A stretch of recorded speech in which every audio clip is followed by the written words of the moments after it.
zvazodhakwa manje munyika yeZimbabwe noda kuti aiwa ZANU-PF yava kuplana kuda kususpenda ma-elections for about 10 years kana vachinge vakwanisa. Noti panobuda headline rinotaura kudaro kuti aiwa ZANU-PF says is suspending elections for 10 years. Aiwa sari pena mashoko seunyugwa kwaitiwa ndopano kuti bva wasubscribe olaika ubva watina on the bell icon. Nokuti panapa zvinonzi the following is a statement that has been released by a ZANU-PF party Facebook blogger following secret meetings with the CCC leader Wishman Ncube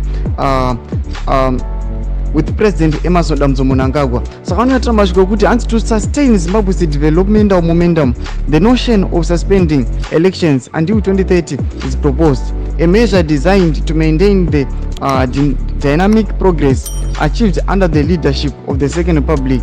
This bold strategy may raise eyebrows, yet it merits deep contemplations given its potential to enhance the nation's long-term prosperity. Saka ndo mashoko atiri kuona kuti panapa akauya akapostewa paFacebook yendo awa yeZANU-PF vachiti vakaassociata sezvamongoziva kuti vana Wishman Ncube vanhu vakatopinda muZANU-PF vakatobraibiwa vanhu vatova veZANU-PF zvinzi aiwa ZANU-PF inoda kuextenda aiwa kana kumisa ma-elections kuti 2028 kusaitwa ma-elections vachiti aiwa vada kuincreasa vada kumaintaina the dynamic developments iri kuitika sezvamongoziva yavari kuita kuti kuchinja maroads kuita economic development ndozvavari kuti vachiti aiwa tada kumbobvisa ma-elections kuti asati kanganisa kuti idi atonge anyatsokuisa ma-massive developments munyika yeZimbabwe. Ndo mashoko ari kubuda panapa chinyogwa chimbotiudzei mafungiro enyu munoti kudii panhau iyi yekususpendwa kwema-elections. Pinai mucomment section medu musangano subscribe kulike channel tina on the bell icon.